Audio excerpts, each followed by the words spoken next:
হ্যাঁ, টাকা যদি গরু নিয়ে যায় আপনার 16টা গরু গেলে 2,500 টাকা ভাড়া নেয়, আর একটা এলে গরু নিয়ে গেলে আপনি 8,000 টাকা ভাড়া নেয়। আর টাকা চাই আপনি এলে নিরাপত্তা বেশি। টাকা মনে করেন রাস্তাঘাট খারাপ, অনেক চিন্তায় পিন্তায় ধরতে পারে, অ্যাক্সিডেন্ট করতে পারে।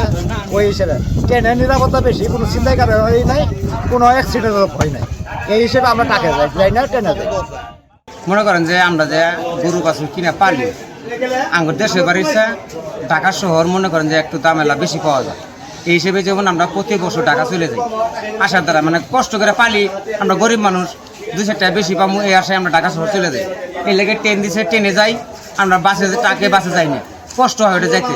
আসার সময় যদি দেখা গেছে 2-4 টাকা গরু থাকলো, বেচতে পারলাম না, আসার সময় আর একটা ট্রেন দিলে আঙ্গর কৃষকের জন্য, ব্যবসায়ীদের জন্য সুবিধা হয়। আমরা গরু নিয়ে যাই, 2টা করে পুকি দিছে, 8টা করে গরু গেছে হাত নিয়ে ট্রেন দিছে, মেলা গরু নিয়ে আমরাও আগে গরু নিয়ে যেতাম। সরকার আমাদের গরু নেওয়ার জন্য ট্রেন দিছে মাত্র 3টা বগি দিয়ে, 3টা ট্রেন দিয়ে আমাদের হয় না। যদি 6টা-7টা করে ট্রেন দিত তাহলে আমাদের ভালো হতো। আবার ফেরার পথে আমরা সবাই মনে করেন ঢাকা নিয়ে যাই বেচার জন্য, বেচার উদ্দেশ্যে মনে করেন 1টা-2টা গরু বেচা এলো না, সবাই যেন মনে করেন আপনার 1টা-2টা আসার পথে যদি একটা ট্রেন পাই তাহলে মনে হয় ট্রেনের ব্যবস্থা থাকতো, তাহলে খুব ভালো হতো।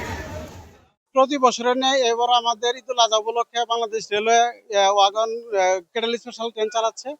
তারই ধারাবাহিকতা আমরা এবার টোটাল 3টা গাড়ি চালাবো। 3টা গাড়িতে 75টা ওয়াগন যাবে এবং প্রতি ওয়াগনের ভাড়া হচ্ছে 8,000 টাকা। এবং এবার অন্যান্য বছর তুলনায় এবার আমাদের চাহিদা আরো বেশি, এবং সেই তুলনায় আমাদের গাড়ি স্বল্পতার কারণে পুরোপুরি চাহিদা দিতে পারি নাই। ইনশাল্লাহ আমরা চেষ্টা করবো আগামী বছর তাদের মানে পুরো চাহিদা অনুযায়ী গাড়ি দেওয়ার ব্যবস্থা করা যায় কিনা, এটা আমি চেষ্টা করবো। নিরাপত্তা বিষয়টা হচ্ছে যে সবসময় তারা খুবই যত্ন সহকারে যেতে পারে, কোনো ধরনের ভোগান্তি হয় না, কোনো ধরনের চাপ নাই, কোনো ভোগান্তি, যানজট, কোনো কিছু তাদের ভোগান্তি হয় না।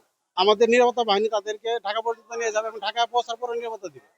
আমাদের কোনো ব্যবস্থা নেই এবং আমরা শুধু এক ডাউনই চালাবো। আমাদের ওইভাবে হয়তো ওরকম গাড়ি থাকবে না, কারণ আমাদের একটা গাড়িতে 25টা ওয়াগন থাকে। এখন 1টা-2টা যদি হয় সেই পুরো গাড়ি আমাদের চালানো সম্ভব হবে না। এই জন্য ফিরতির বিষয়ে আমাদের কোনো সুযোগ থাকবে না।